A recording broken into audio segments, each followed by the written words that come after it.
the club, plays macros. What's back though? It's a Louis back though. Holy shit, I rolled the split, choke hold the beat. Flip that, then I sold the shit. Got my wrist on spray, now it's cold as shit. Only you boneless, if you got a bone to pick, I tell you go to strip. While I pull up in that stolen whip, while snacking and I pulling tricks. The only rabbit here is me, I hop on any beat and treat it like Play-Doh and mold this shit. Bitch, I promise.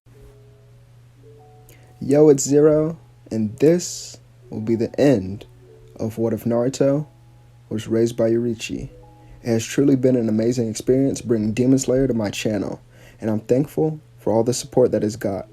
Now, make sure you like and subscribe if you are new. Let's begin. Days after the war had already started, we see the samurai's numbers beginning to thin out to the point where many of them became separated on the battlefield. You could truly see they were on the losing side. Suki and Nezuko stood back to back, fighting in sync as they killed many people who were trying to finish them off. But it seemed there was truly no end to what was only the beginning. Taiyo then cut through several of his opponents somewhere else on the battlefield at once, to only look up on top of rocks to see a man with long black hair. He must be a general. Fine, I'll take him out myself. Taiyo then ran in that direction, and as he got closer and closer, more and more enemies had charged his way, but all the Hashira swarmed in and protected him. As he was then able to get through, he said, "Thank you all." Taiyo then ran closer, only for the man with long black hair to jump down to him. "And I assume you're their leader." This same man tried to hit Taiyo, who dodged the attack. Eclipse breathing. First form. Ring of fire. The blade of Taiyo then completely became engulfed in darkness, and only small flames formed around it as it created an illusion of an eclipse as he was striking his opponent. This put his opponent in sort of more like hypnotation more than a genjutsu for him being able to strike them down. But as Taiyo would try to strike that man down, he blocked the attack. "Fool, do you really think that weak hypnosis you call a genjutsu would work on me, Madara Uchiha?" Madara then grabbed Taiyo by his throat, lifting him in the air. "Die, you ignorant brat." But before he could kill Taiyo, the boy was saved by his friends, Tanjiro, Nezuko, Zenitsu, and Inosuke, and his sister Suki. Madara laughed, jumping back on the rock and sitting down. "I'll let you handle them, Pain." This is when many of them looked up to see a floating figure, but before Rengoku and Taiyo could block the attack for everyone, it was already in motion, sending the alliance far back.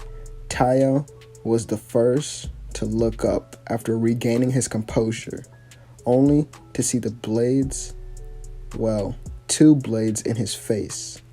One belonged to Kokoshibu, his uncle, but then he saw the face of someone on Earth that he'd never think he would see again.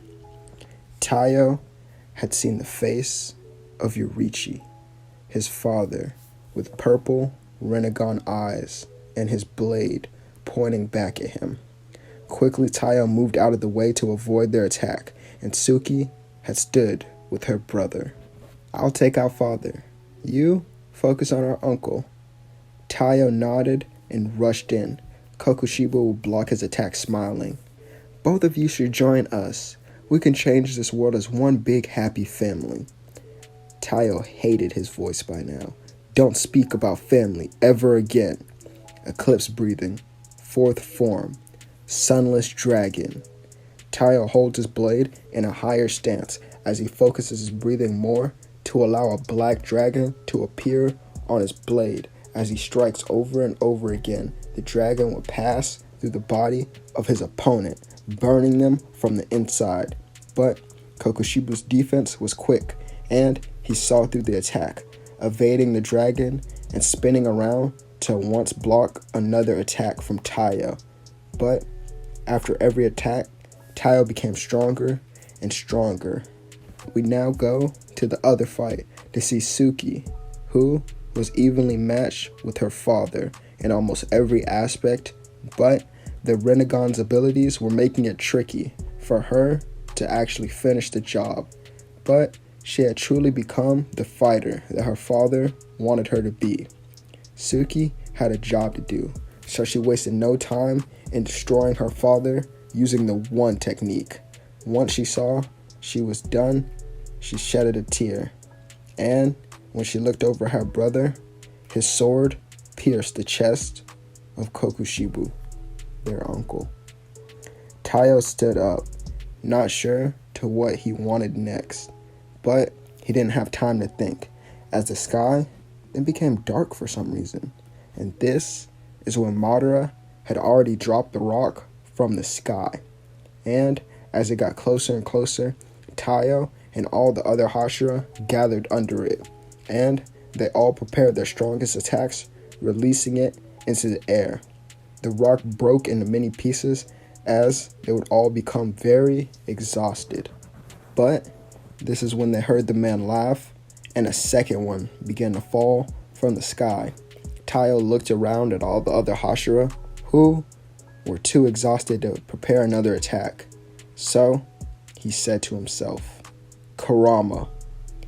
And then this is when we see an imperfect KCM-1 as Taiyo creates a tail beast bomb, blowing up the second rock and then falling back into his normal state. The Alliance would look on to see many other tail beasts standing in their way and another wave of opponents that came to fight. Taiyo was the first to get back up. Seems to me that they take the Hashira of this world lightly. This would motivate everyone, as all the other Hashira would stand, and many ninja who were behind them were backing them up. Taiyo then saw a man who wore a mask, but he was quickly attacked by Kakashi. Taiyo ran forward with Suki by his side, only for the two to see Nezuko about to be killed by 3 people. But before they could even rush in, Zenitsu was the one to save her. And because of this slight distraction, even though it was only for a split second, not even that, a fraction of a second, Madara was able to stab Taiyo through his chest, and Suki moved quicker than ever, but as she got close, a black figure killed her as well. And so, Taiyo tried to run forward after moving Madara's hand out of his body, but as he tried to save his sister, he was stopped and stabbed by Madara again. As he coughed up blood, he said to himself, Suki, no. But it was already too late. She was dead and couldn't even speak back. He had truly lost everything in this world. This is when he gave up. He gave up on everything. His will to live had diminished, and he would look down at the ground in disappointment of himself. It's my fault. I should have made them all run. I shouldn't have listened to them. I believed in them so much, but even belief can't overcome the strong.